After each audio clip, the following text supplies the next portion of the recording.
जी अमित जी, आप नागलोक से आए हैं और हरियाणा में आए हैं, तो क्या कुछ कार्यक्रम था, क्या कैसा आपको लगा, एक बार बताइए। मैं काफ़ी टाइम से बिग बॉस जो पूरी जो टीम है उसके साथ जुड़ा हूँ और मेरा पर्सनल इंटरेस्ट है कि बुद्धिज़्म का जो काम है हरियाणा में भी हो। और मैं लगातार अभी जितने भी बुद्धिस्ट प्रोग्राम हो रहे हैं हरियाणा में उनमें मैं ज्वाइन हो रहा हूँ और खासकर ये जानने की कोशिश कर रहा हूँ कि हरियाणा में बुद्धिस्ट मूवमेंट कैसा चल रहा है। उसी के साथ साथ एक ये जो मूवमेंट मिला मुझे जिसमें एक लीगल बुद्धिस्ट बनाने का एक प्रोसीजर है और मुझे लगता है कहीं तक वो सही है, क्योंकि जब तक आप लीगलिटी में नहीं आएंगे तो आपको खासकर गवर्नमेंट किस तरीके से सपोर्ट करे। अगर माइनॉरिटी कमीशन की अगर हम बात करें, क्योंकि अगर आप महार के नाम पे, चमार के नाम पे, वाल्मीकि के नाम पे कहीं आप लेते, ठीक है एक आप धर्मशाला बना सकते हैं, लेकिन एक लार्जेस्ट लेवल पर अगर आपको काम करना है तो आप माइनॉरिटी कमीशन के साथ जुड़ के आप काम करेंगे तो कहीं ना कहीं से आपको वहाँ हेल्प होगी। और इस प्रोग्राम में मुझे इस तरह की बहुत सारी जानकारियाँ मिली। जी, जैसी जानकारी आपने मिली, उससे पहले भी आपने कोई कार्यक्रम देखे होंगे, तो उसमें और इसमें कोई अंतर दिखाई दिया आपने?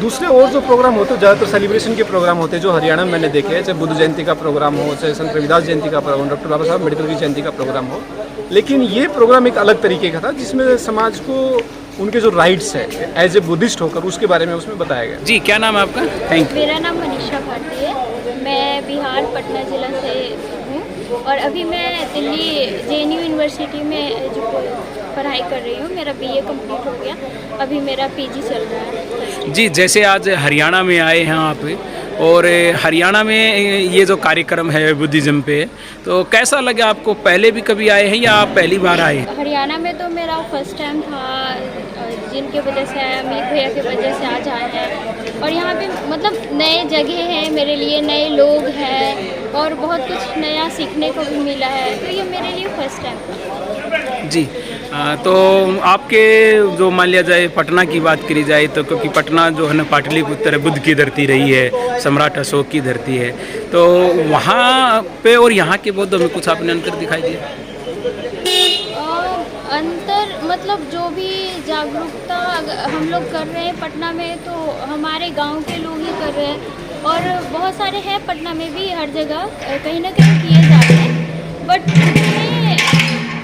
उतने मतलब नहीं हो पा रहे हैं जैसे अगर।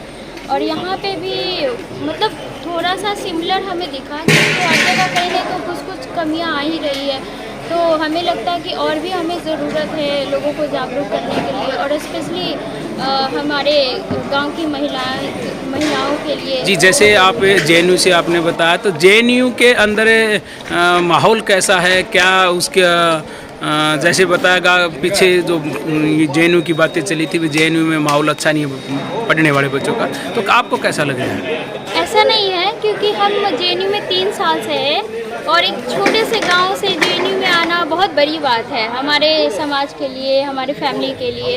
तो आप देख ही रहे हैं 3 साल से हम JNU में हैं और वहाँ का एजुकेशन भी अच्छा है, वहाँ के लोग भी बहुत सपोर्टिव है, वहाँ के प्रोफेसर भी सपोर्टिव है। तो जो पता नहीं अब क्यों लोग बदनाम करना चाहते हैं JNU को, और स्पेशली तो हमारे समाज के लिए बहुत ज़रूरी है कि बाहर जाके पढ़े। और JNU ऐसा प्लेटफॉर्म है कि वहाँ पे गरीब से गरीब बच्चा भी पढ़ सकते हैं, क्योंकि वहाँ पे बहुत सस्ता पढ़ाई देता है, वहाँ रहने का आपका बहुत सस्ता है, ट्यूशन फीस आपका बहुत सस्ता है। तो हमें लगता है कि हर तो वहाँ दाखिला प्रक्रिया कठिन होती है, तो आपका कैसे दाखिला हुआ है, बताएंगे एक बार?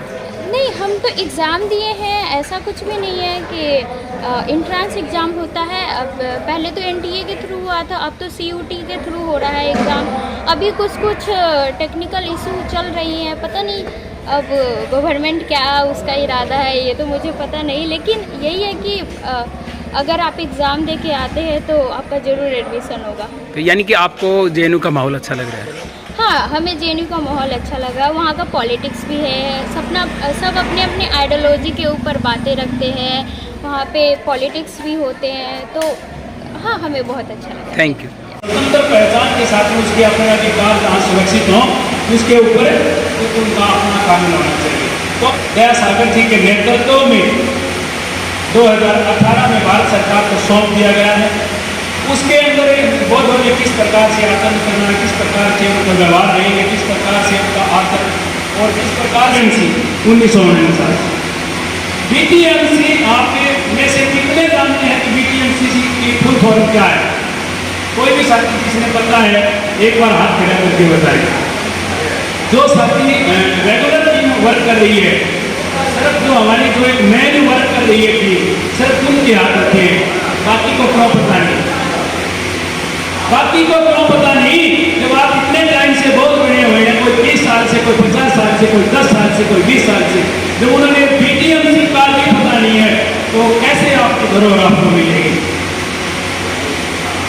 सीधी सी बात है कि जब हमने अपनी चीज का पता ही नहीं है, 1949 श्रोता के है, तो उसके बारे में बात क्या करेंगे?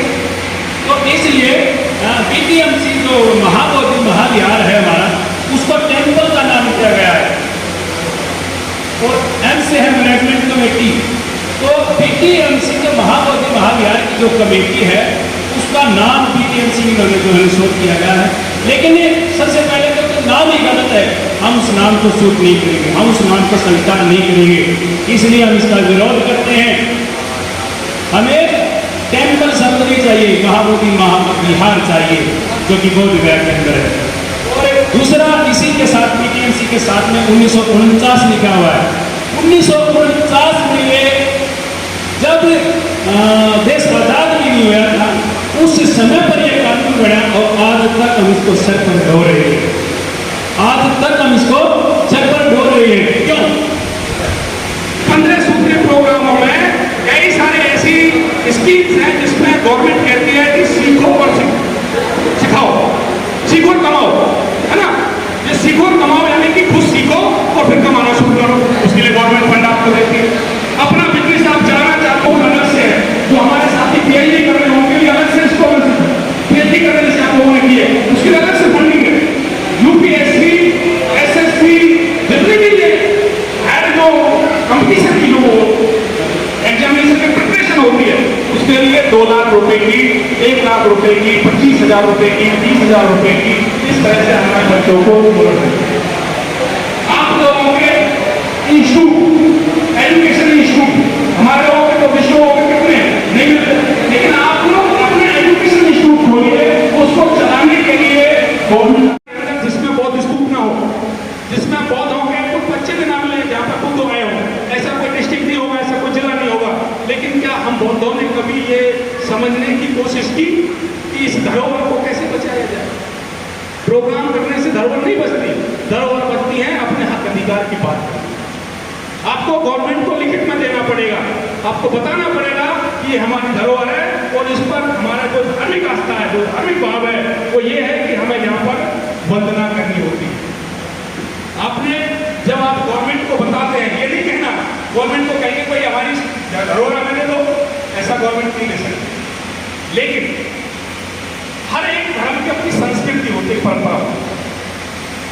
आप जो बुद्ध वंदना करते हैं, सामूहिक बुद्ध वंदना, वो कहाँ करते हैं? साधना कहाँ करते हैं? आज विपश्यना केंद्रों में लोग जा रहे हैं, विपश्यना क्या बुद्ध का शब्द है? कभी नहीं।